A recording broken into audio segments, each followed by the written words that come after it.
What's up, family? Welcome back to the channel. Today we're back with another book review, and I think this one is going to be fairly good. The name of this book is Holy Lockdown: Does the Church Limit Black Progress? And it's by Jeremiah Kamar. So I'm very interested in sharing some thoughts from this book. I thought it was very well put together. I have a few critiques, but by far and large, I agree with most of everything that this brother's saying. My critiques are minor, to be sure, and none of those critiques will be things that you haven't heard before. But I love this book. I love the thoughts that he shares in this book because again we're aligned on so much, and it's just a reminder that hey, I'm not the only one saying it here. And so before we get into it, make sure to like the video, subscribe to the channel, hit that alert notification bell, consider joining, supporting, or connecting with this community in any way that makes sense for you. And then last but not least, check out our merch and check out our books because hey, we got some dope stuff out there. All right, I hope y'all are ready for this conversation. So, Holy Lockdown, Does the Church Limit Black Progress is a thought provoking book by Jeremiah Kamar, published in 2005. The book critically examines the role of the Black church in African American communities, questioning whether the institution hinders or helps the socio-economic advancement of Black people in the United States. Kamar, a writer, filmmaker, and speaker, explores the historical and contemporary impacts of religious teachings and practices on the progress of Black Americans. Now, many of you who have had an opportunity to actually learn a little bit about my deconstruction story or my deconversion story, rather, then you already know that the socioeconomic implications were some of the major drivers. I couldn't just sit around and I couldn't pretend that something was helping that wasn't helping. That was my thing. Once I knew for sure that, hey, this isn't helping. And for me, it was getting my first degree because, of course, I was initially going to college to be an educator. I was going to teach secondary education and then one day go on and teach on the collegiate level, post secondary. But then when I saw when I got like kind of a good glimpse into the public education system, I was like, oh no, I don't want any part of that. I need a different view. And so I switched unexpectedly to sociology in the last 2 years. Actually, social science with a business administration minor and a concentration in leadership. Yeah, your boy like doubled up for real. But I switched, and it was going through those courses and having those conversations with my peer group, my colleagues, and my professors that said, "Oh man," that showed me that there's a lot of things that I had kind of taught myself to ignore that were pretty damn clear. So the socioeconomic implications were major for me, which I will be talking about in my new book. I say will be. You will be reading about it. I've already written it. I actually finished up the manuscript for my next book last night. The only thing that is missing is an introduction and a and some editing. I definitely need to edit because I've been writing it sporadically. But y'all know me. I will release a book without being fully edited in a minute, mainly just because I don't have those hangups. I don't. I've read enough books to not give a damn anymore because I'm like, nah, I've seen the typos. All right, typos happen. That could be a shirt, right?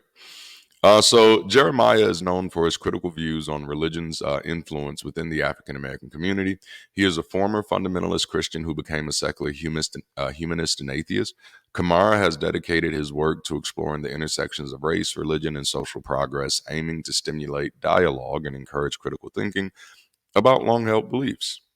So let's look at some of his main themes and arguments. The first one is that is dealing with the historical role of the Black church. Kamara acknowledges that during slavery and the Jim Crow era, the Black church served as a sanctuary and a unifying force for African Americans, providing spiritual solace and a platform for civil rights activism. All right, now many of you already know how I feel about this one. So this is obviously where one of my critiques are going to come in at, right? So I'm not so sure that the black church has ever really been a sanctuary from oppression, as its very existence in the context of this country has always been a tool of that very same oppression. So that's my thing. Like, and I know we say things like this not to be disrespectful, but I'd rather be accurate, even if it comes off disrespectful. So, yes, I know that the popular narrative has been the church has been this, but when I investigate the history, I find that that popular narrative is nothing more than propaganda. It doesn't hold up to scrutiny. As a matter of fact, especially when you start studying slave rebellions, you find that many a time, some of the people who were snitching on the slaves who were rebelling were church officials, you know, because that's what that institution is an instrument of. And so I feel like on this side of the coin, we should no longer have to pretend that anything happened that didn't, you know. And we'll go on into that a little bit more. A sanctuary is a place of safety. And whether we're talking about church bombings in the 60s or church shootings in the 2000s, when has the black church been a place of safety? You know, so just because the black church can preach a message, come on now, that tells people this is the house of God, and just because we call it a sanctuary doesn't mean that's actually been what it's been for us. You know, we don't automatically turn to the church when the community is having a problem. The church just shows up and says we've been here the whole time. You know, and then of course, when it comes to the civil rights, historians note that the civil rights movement's legal victories did not translate into economic empowerment for many in black communities, leaving racial economic gaps largely under addressed. Um, Black Americans still face significant wealth gaps, with median black household wealth being a fraction of that of white households. Some experts argue that the lack of focus on economic justice during the movement left a void that modern movements are still attempting to fill. And I want to be clear here, because I think, you know, most times when we talk about the civil rights movement, we talk about stuff that is not factually accurate, or at best is factually incomplete. You know? So it's like, no, it's not that you're inaccurate here, but you're incomplete. Yes, this bill got passed, but did you miss the part where it got repealed? But that's what happens when you build a superstitious culture that only wants to talk about the token good things. And if anything bad happens after that, it's just like, well, we don't want to undermine the good that happened. Well, if it's been repealed, it's already been undermined. Okay. It's just me. It's just me. Some experts argue that the lack of focus on economic justice during the movement left a void that modern movements are still attempting to fill. Um, I read that, but I do want to hit that again, because ultimately that's what got Dr. King killed. His shift in conversation to economic justice. All that other stuff made him tolerable. When he starts talking about economic justice, then he becomes America's number one enemy, because that was the real problem. I've told people for years, even when I was still a pastor, that when you investigate the civil rights movement and every other movement that was going on around the same time and had predated that movement, you find that much of what took place in the 50s, 60s, and the 70s was a fucking smokescreen to make to ultimately, you know, and I'll admit this is a little conspiracy, because I want to say they did this, and it really doesn't work out that way. It's not a they, it's a we, it's an us. You know, I used to tell people, like, as far as the black community, that in the 60s we got lullabied to sleep, you know. We let people tell us what we wanted to hear. And like I think sometimes the greatest enemy to change is comfort. You want to be comforted. Don't worry, I got this. No, fuck you. I'm in this too. I don't need you to get this for me. That's what got me in this shit. Is trusting other folks to get this for me. No, I'll get this for my damn self and you get it for yourself and we'll work together like that. I'm preaching better than y'all responding. Now let me stop. All right. Legal scholars argue that while the movement dismantled overtly discriminatory Jim Crow laws, it did not effectively address discriminatory practices within the criminal justice system, which I've talked about at length. And then, of course, issues such as housing segregation, educational inequality, and healthcare disparities remain deeply embedded in American society, showing the limits of legal reforms alone to produce systemic equality. So, again, I understand why we feel the need to say that the church was these things because the church said it was these things, but history doesn't demonstrate that the church was these things. Another thing that he says is that the church was a center for leadership development, with pastors often doubling as community leaders and activists. And while I agree that many people attain the title of leader, I have failed to see very many of them actually do the work of leadership. Otherwise, the community would be in a different place. See, that's my thing. Like, we can't keep using words like that, like just willy nilly. Oh, like, yeah, this was a center for leadership development. How is there leadership development but no community development? You see what I'm saying? So no, we had ornamental leaders, not functional leaders. Jesse Jackson isn't a fucking leader, like no. So and like, don't get me started because I will start going down the list of some of your favorite black folk, and you will be mad as fuck at me by the end of this. But I shouldn't even have to go down a list. All you have to do is point at the context of the community. Point at the community. You know what I'm saying? We say we got all of these leaders, then why isn't the community developed? No, no. And that's the thing. That's the realization that we have to come to, that we have not had leadership. And this is not a new critique. This is a critique that is as old as Booker T. Washington. It's a critique that is old as Carter G. Woodson. It's a critique that's old as Henry McNeil Turner. It's a critique that's old as Martin Delaney. You know, hell, it's a critique as old as Nat Turner, Denmark Vesey. I'll take you down through there, down the witches road. You know, I saw Agatha all along this week. It was pretty good. Sorry I had to do that. I do enjoy witchy stuff, and again, I had a great grandmother who was actually great grandmother who was a root walker.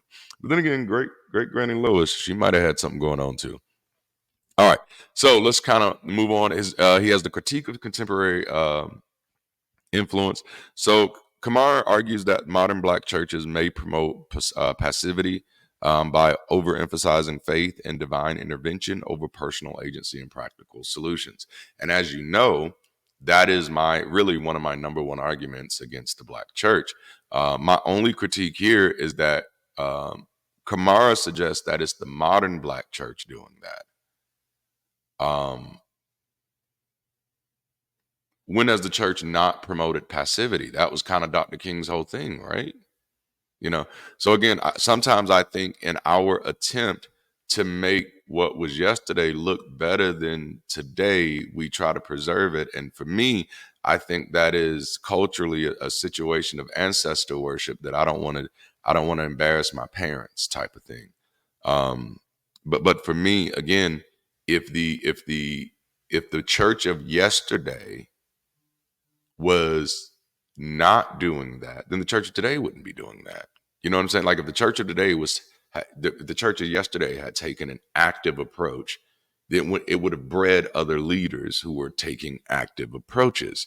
The reason why leadership in the church doesn't take active approaches is because leadership in the church has never taken active approaches. Giving speeches is not the same thing as being active. Getting hit in the face with the brick is not the same thing as being active. That's not the work of community development.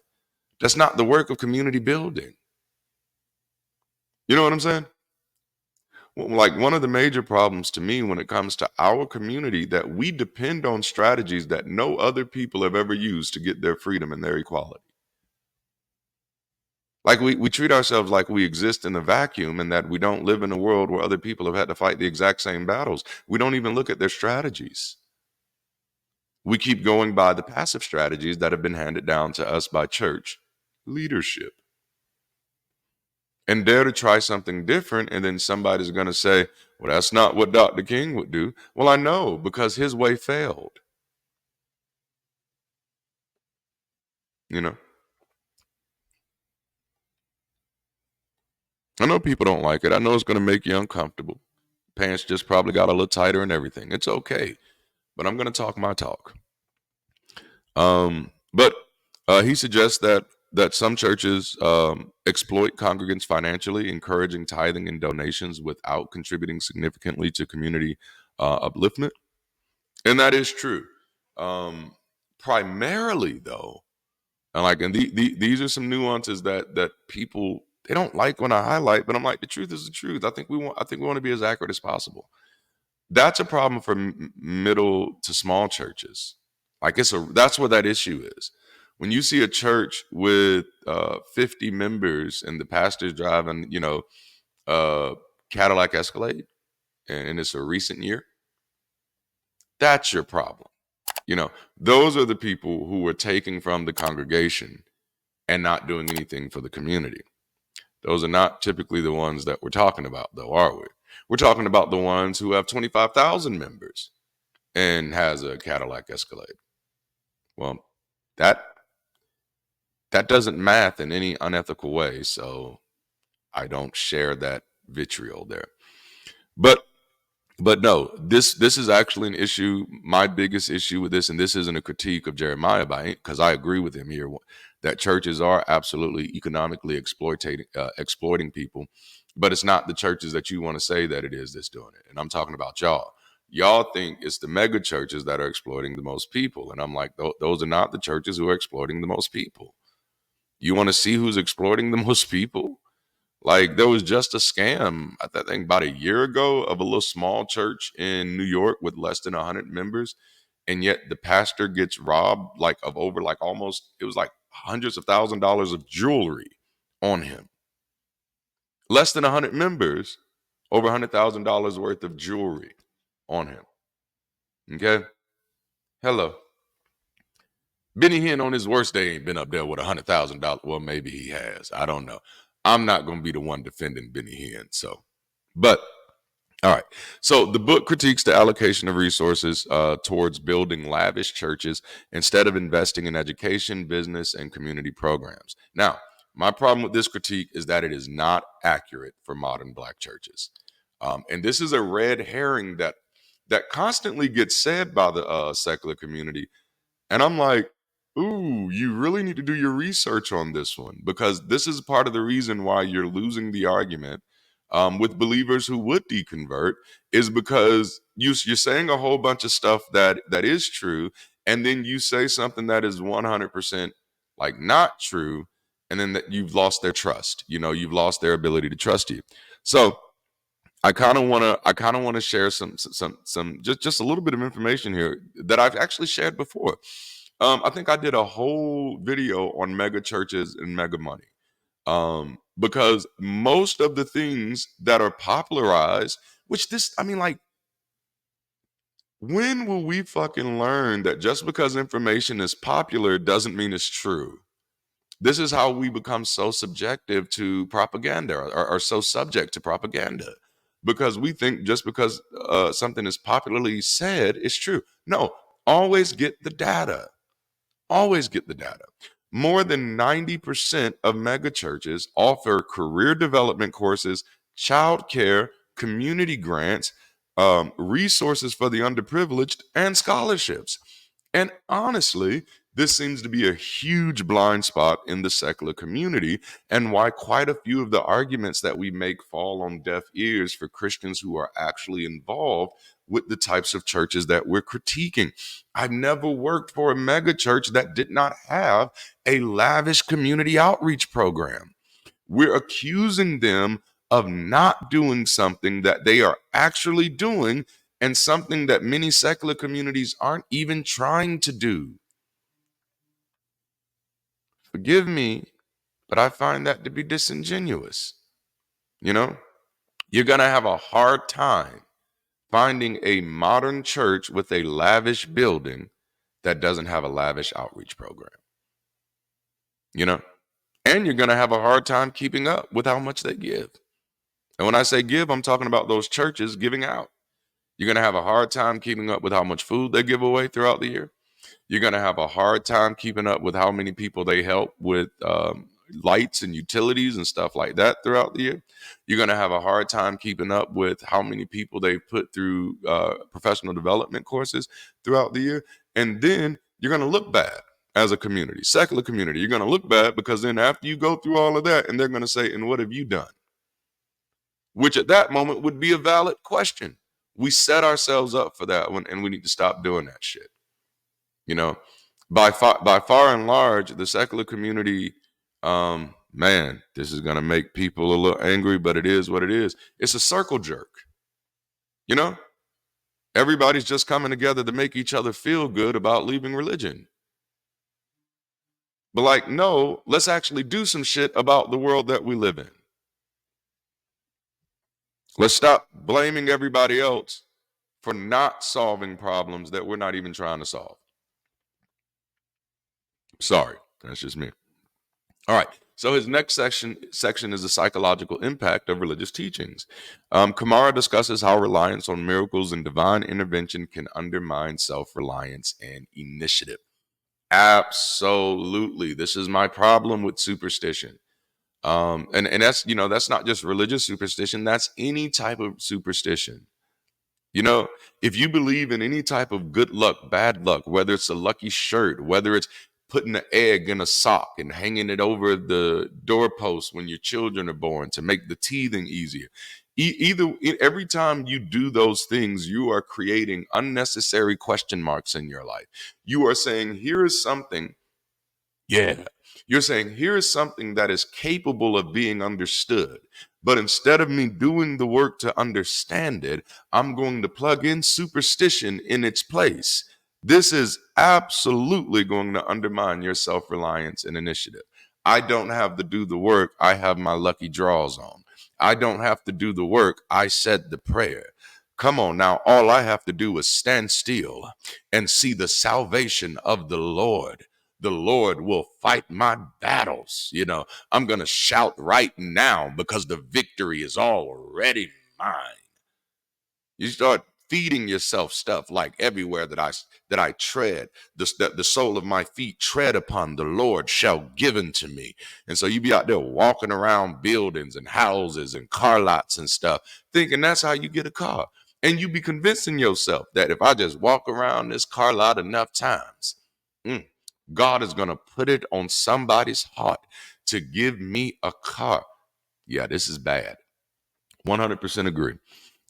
He also examines how doctrine involving fear of divine punishment may control behavior, but also suppress critical thinking and questioning. And I mean, like, that's the nail on the head. These are the real concerns. These are, like, to me, this is where we need to be driving our conversation to, in these places of the psychological and sociological impacts of the harm of religious teachings and belief. When you find yourself critiquing religious organizational structures, you're always going to find a slippery slope, because what you're going to find is that 9 times out of 10 you're operating from a place of bias and availability heuristics that is going to leave you wide open to being wildly inaccurate. And so focus on the things that we can be accurate about. And honestly, these things matter more anyway. It's just my opinion. Um, and I think this is a good one.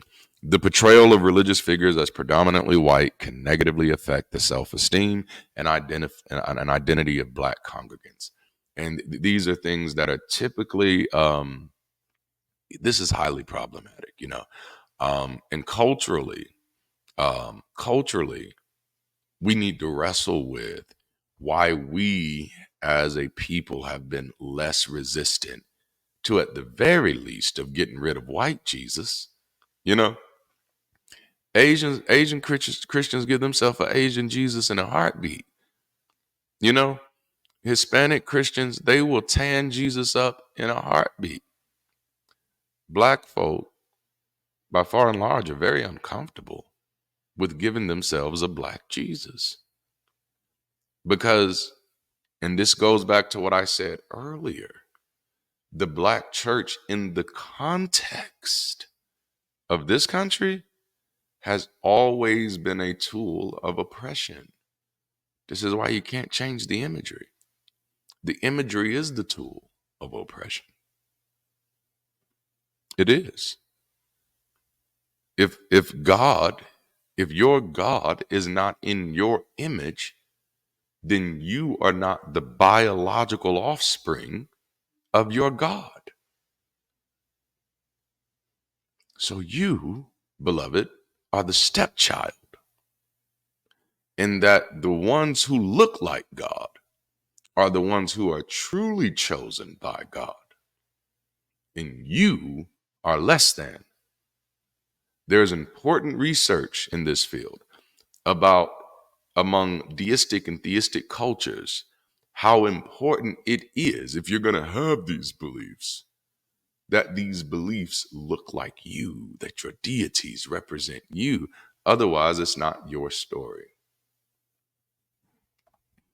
So, like, I think maybe in the last 3 to 4 years of pastoring, I was like, I don't give a fuck about Abraham, Isaac, and Jacob. They's not my ancestors, you know. And I was serious as fuck too. All right, let's keep rolling right along. So, he talks about the role of faith in social and economic progress. The book questions whether faith alone is sufficient for achieving progress, emphasizing the need for tangible actions and strategies, which I, again, 100% agree with. Faith, even in the most practical aspect, is always going to be an act of desperation. And an act of desperation is typically a situation that you're in because there's a lack of information. We're not in a situation that we're in a lack of information, and have not been in such a situation for a very, very, very, very, very long time. So faith has always been a waste of our mental faculties. Damn, that was good. I'm sorry. I felt that. That need to be a whole short, but that's the real. That's the real. Kamar advocates for education that promotes critical thinking rather than unquestioning faith. Absolutely. And again, this is why I say the biggest issue with the church is not some of these other peripheral issues that people have pointed out. It's the superstitious ideology, because that's what's robbing the ability for people to critically think or to critically engage their communal organizations. And so, if you really want to help people, changing the organization without challenging the beliefs isn't going to do anything, because the organization is going to continue to structure itself around the beliefs. So that's why we need to spend more of our time illustrating the harm of the beliefs, and then the organizations will either self-destruct or auto-correct. You know. But yes, critical thinking, and then he suggests that focusing on secular initiatives can lead to more sustainable and substantial and sustainable progress. And I 100% agree there. That's why we do the work that we do with the Bridge and with Bridge City Global. Hell, that's why we do anything we do with DLGD World Group. That's even why we write books, you know. Now, while acknowledging the church's role in mobilizing voters, Kamara warns against political manipulation by religious leaders, and I think this is a very good point. And I phrased it this way on purpose, because the church's role in mobilizing voters is the proof, or is the evidence, that this is political manipulation. All right. And honestly, This is my problem, not just with the church, but also with the Democratic Party, who it and the black church just seem to love each other so much because of the black church's role in mobilizing voters every 4 years without organizing voters during the interim. Okay.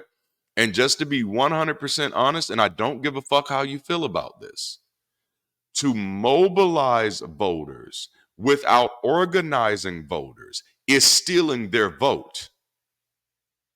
It is 100% irresponsible to ask people or even demand a vote every 4 years and then ignore those people during the interim. And that's to the pastors and the politicians. You want to make changes in this country politically, then stop ignoring your constituents after the election. Get in the communities after the election and start canvassing. And don't just start canvassing, start setting up opportunities to teach people about the laws that impact them. Have the conversation. Don't wait till 6 months. Like, it's bullshit, man. So yes, Kamar is 100% right here. The black church has been a tool of political manipulation since day damn one. And it's become so common that we don't even critically engage much of the foolishness that comes from it. And sometimes I hear white folks spouting the same foolishness just because they think that's how you respect black folk, by respecting the black church. No, I don't need anything that has been a failure to be respected. No, the church is not a person. It doesn't deserve our respect. It deserves our attention. And then, of course, he critiques the church's stance on issues like LGBTQ plus rights and women's rights, suggesting that conservative views may hinder social advancement. As we've seen. I mean, that's kind of like the point of conservative, to hinder social advancement. I have a video. I haven't decided how I wanted to do these notes yet, but I have a video where I want to talk about ultimately, almost all religions, even some of the Eastern ones, are about retreatism. They're all like retreatism, like redefined in a different way. There's nothing you can do about it. Chill out. Pull away. It's in God's hand. You know, the world is whatever, but it's all about retreatism. That's where this conservatism comes from. We just retreat from the world to show God that we trust him. So he also talks about the proliferation of churches in black communities, which is a hot topic. Kamar points out the high density of churches in black neighborhoods compared to other community resources, like schools and businesses. Okay, so I don't have a critique about this as much as I do have a thought about this. And this is something like I do try to caution the secular community about. The church doesn't exist as a community resource. Churches don't have to be charities. I know it's uncomfortable, right? But that's a problem with your legal system, not the church. All right? Churches are religious institutions, so they don't have to be organized as community resources. And I like to highlight stuff like that because many people are under the impression that if it's a church, it has to meet community needs, which likely means we're so used to churches meeting community needs that that's now what we define them by, which means they've actually been doing that in many ways. But that's not a requirement. That's not a legal requirement, nor is it a biblical requirement. They don't have to define anything outside of the membership of that church as their community, because religions are by nature exclusive for the most part, by far and large. By large and far? Well, I want to say it that way from now on. By large and far. But no. So I think the problem here comes Unless we're challenging the belief, the words we're using will never line up right. So we'll say, compared to other community resources like schools and businesses, but theologically, churches don't see themselves like schools and businesses. They're not public institutions like schools, you know? So, and as far as the density of churches in Black neighborhoods, again, that's not something that bothers me as much, because that's not an actual problem that there being a lot of churches in the neighborhood. That's not an actual problem. It's a theological problem. It's not a problem in the real world, you know? Like, not really. It's probably excessive, but it's not actually a problem in the real world, you know? Like, we don't say, oh man, there's too many Dollar Generals out here. It's not actually a real problem. It's a theological problem. It's a theological problem because how are you all supposed to be united, but you're all separated all over the place, you know? But as far as that being a real problem, you know, it's like, man, there's a McDonald's, you know, like there literally is a McDonald's on almost every street in my city, but that's because my city is rather small and so the streets are long. Um, but yeah, so I I for that one, just the argument, it's appetizing for people who haven't critically engaged the why. And his why is that this may reflect misplaced priorities and contribute to economic stagnation. But my concern there would be, who would then be responsible for determining those priorities? And this is my critique of the secular community. You don't get to tell other membership institutions what they should be doing, because you're not going to want any other membership institutions telling you what you should be doing. What you should want is membership institutions to operate within the confines of the law. And if we don't like the law, we should be trying to change the law, you know. But yeah, so I don't know, that one's just not a compelling argument for me. And it's just like, and the biggest problem is there's a whole bunch of them everywhere. No, like, I get why we would likely think that's a nuance, but there are also people who think it's a nuance to have McDonald's everywhere because of the proliferation of fast food. And so at the end of the day, that's going to be a subjective experience. That's not going to have any bearing on anybody's changing their mind. I don't think many, and of course, I don't think that's Kamar's goal. I don't think Kamar's goal is to write this book to change anybody's mind. And I think that's probably why we have a few areas of critical difference, is because perhaps his goal with this book is to tell the church how they should be better. I don't think it's our job unless we're telling them that they need to let go of superstition. Because I think if they let go of the superstition, then they can figure out what better means for themselves. But I'm incredibly averse of telling somebody else how to do their thing if I'm not going to be a part of it. You know, I don't do that.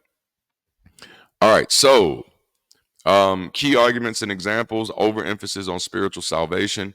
Kamar argues that focusing on heavenly rewards detracts from addressing present day issues like poverty, education, and employment. All right, and I want to highlight that too, because that's a big thing. But this also takes me back to the issue of the church was a sanctuary and a powerhouse for leadership. Then why do we still have present day issues like poverty, education, and employment, which were the primary issues of the civil rights movement as well? You know, but no, and it's because the message of the church has always been, even like, I don't know, like, do you remember how much religious rhetoric was involved in the civil rights movement speeches? That it was less about legislation and more just about getting along, the brotherhood, type stuff, Christian brotherhood. We hold hands and shit. I didn't ask to hold your hand. You understand? Right? Because at the end of the day, superstitiousness is childishness. And that's what we got. We keep allowing people to overshadow what we really want with some childish version of it.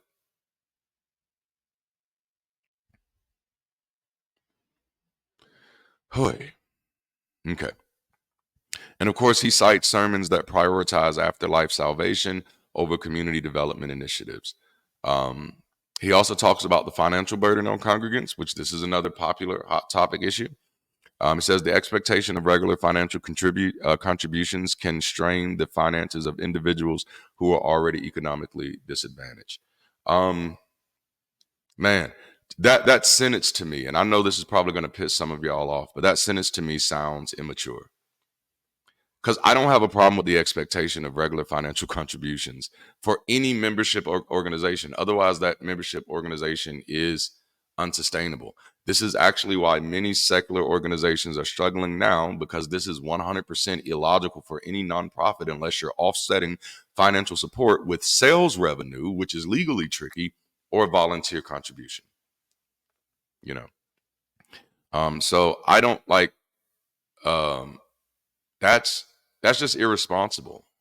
Because to me, like, a part of the argument has been churches should redirect their community resources to solve community problems, but also at the same time, churches should not expect regular financial contributions. Then how do you have resources to redirect? Where do you think those resources are coming from? All right. So my issue wouldn't be expectation of regular financial contributions. Every membership organization that is worth its salt um, receives regular financial contributions, and expects those regular financial contributions. Whether it's a college alumni association, whether it's a what do you call them people, like the people that do the brouhahas and stuff like that. I don't know. I can't think of Shriners and stuff like that.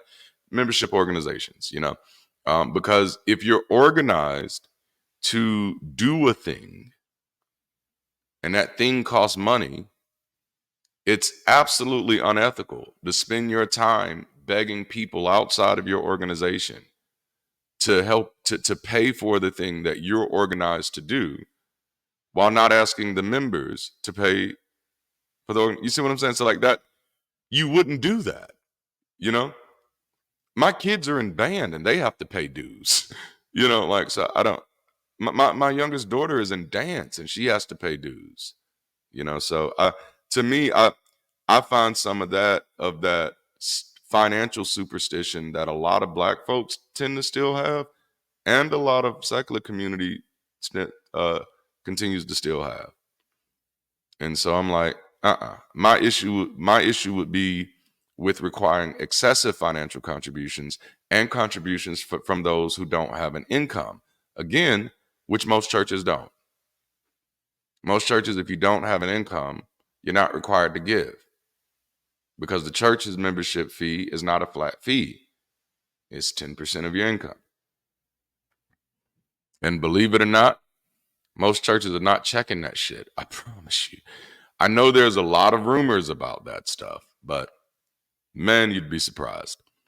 Again, I often remind people, if you check the statistics, you'll realize that um, the majority of churches, only 20% of the members of those churches are actually giving members, contrary to what sounds popular, which means that these churches are doing better with their 20% that we're doing with our 100%. Yikes. And then, of course, it says funds are sometimes used for extravagant church buildings rather than community support. And to me, again, I pointed this one out earlier, but find an extravagant church that doesn't have an extravagant budget for outreach. You know, and suppression of critical thought. Questioning religious teachings may be discouraged, limiting intellectual growth and critical analysis skills. 100% agreed. And he says young people may be particularly affected, hindering their educational and professional prospects. Now, I'd be willing to bet that the younger a person is when they seriously commit to this belief system, and when I say commit, I mean like commit in service, likely the more damage it does to them academically and economically. And when I say damage, more so just like slowing them down in life. Because I realized many of my mentors were doing financially well before they settled down with Jesus and got serious. And therefore, many of them had already learned the truths of cause and effect, of work ethic and all of these things. and were less impacted by faith teachings while still claiming to adhere to them. And so, those of us who were younger, who had not been in the real world, our version of adhering to faith looked very different than their version. And yet, no one was ever honest about those differences. All right. And then misdirected leadership. He says some religious leaders may prioritize personal wealth and status over genuine community service. And I think this is less of a priority issue and more of a sustainability issue. Again, churches who actually have wealthy pastors do a truckload of community services, and it's really unfair to overlook that. And I'm going to call this out every time just because I wish the secular community would stop making this mistake, because it really does make us look bad. Because within that, the question should move to the effectiveness of the community services offered by these large churches. Because then we find that many of the things we're saying churches should be doing, they are doing, and these things still aren't working. These things still aren't making a dent. Which many of you heard my story about my church doing a gas giveaway. I don't know any secular communities who've done that, and nor do I necessarily encourage you to do that, because one of the realizations that I came to is my church does a lot of community service, but none of this community service actually translates into outcomes. And so, um, mm, because the real problem itself is superstition. Anything other than is a slippery slope in the wrong direction. It is the superstitious beliefs of the institution that robs it of an ability to properly investigate its efforts against its outcomes. Churches are constantly given to the poor. They're just not invested in solving poverty. For many of them, the only poverty solution is heaven, i.e., death. And I'm honestly afraid that the secular community is going to waste a lot of time making the same mistake due to a similar superstition. If something sounds like a nice thing to do, we should do it, regardless of what the outcomes are, because outcomes have to be thought of in advance. All right, so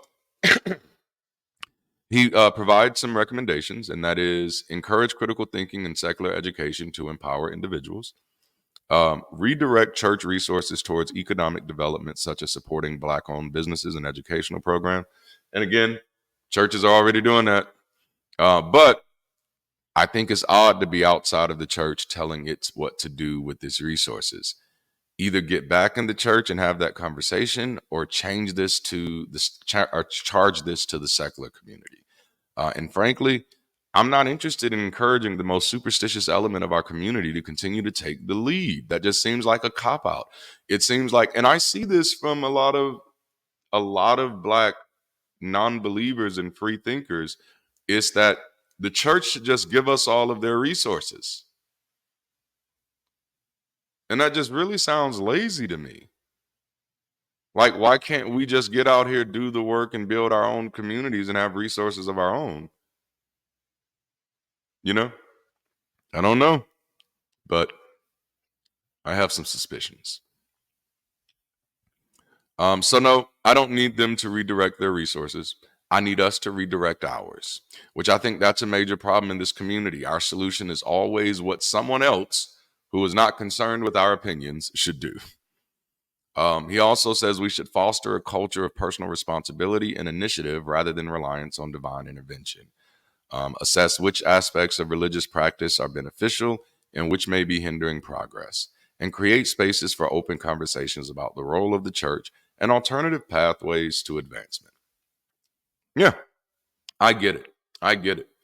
I think that we definitely need to create spaces for open conversations. But as far as conversations about the role of the church, I think those conversations should be from a historical perspective only. Like, when I say that, I mean we should only be studying that, from me, right? This is my perspective. Only studying that just for the guise of history, to know what needs to be in history. This is what the church did. This is what the church didn't do. This is what the church is doing. This is what the church isn't doing. Because I honestly think we should be replacing the church. I have, I don't know why we'd want the superstitious church to continue. Because that's to me, that's what it kind of seems like. It seems like Well, if the churches were doing better with their money, we wouldn't care if they were still superstitious. And I'm just like, nope, I I care less about what they're doing with their money, and I care more about what's going on up here, because that's what's robbing us as a species. But I get it. The book is praised for initiating important discussions about the intersection of religion and progress in Black communities. Kamar's willingness to tackle sensitive topics is commended. He does get some criticism, and much of the criticisms are criticisms that I 100% disagree with. Some critics argue that the book paints with too broad a brush, not accounting for the positive impacts many churches have. That's not an academic critique, you know. Um, well, he doesn't acknowledge the positive impacts. Again, the book isn't about the positive impacts. And if the positive impacts are statistical outliers or statistical minorities, in the sense that the positive impacts that you're talking about have less of a socioeconomic impact, then it doesn't matter. Like, if the positive impact is that, well, Uncle Earl stopped drinking. All right. Like, you need to get the fuck out of the conversation, because you don't know you can't recognize when adults are talking. All right.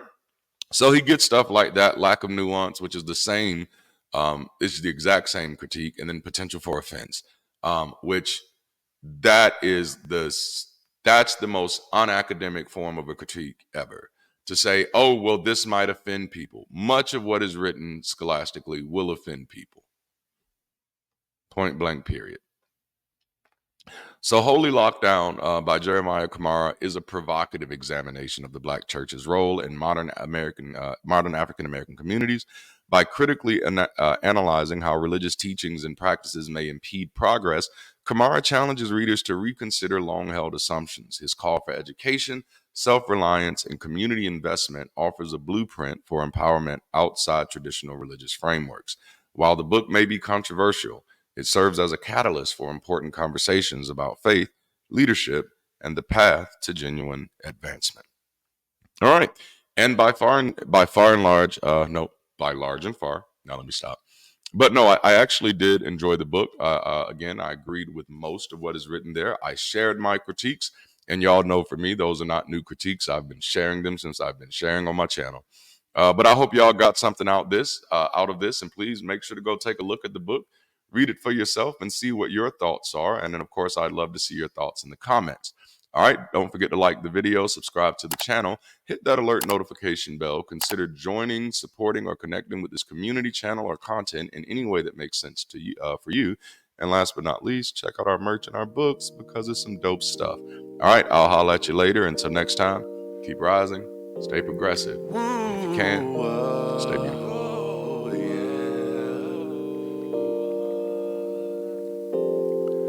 I was living my life in the servitude of misunderstandings of people I loved.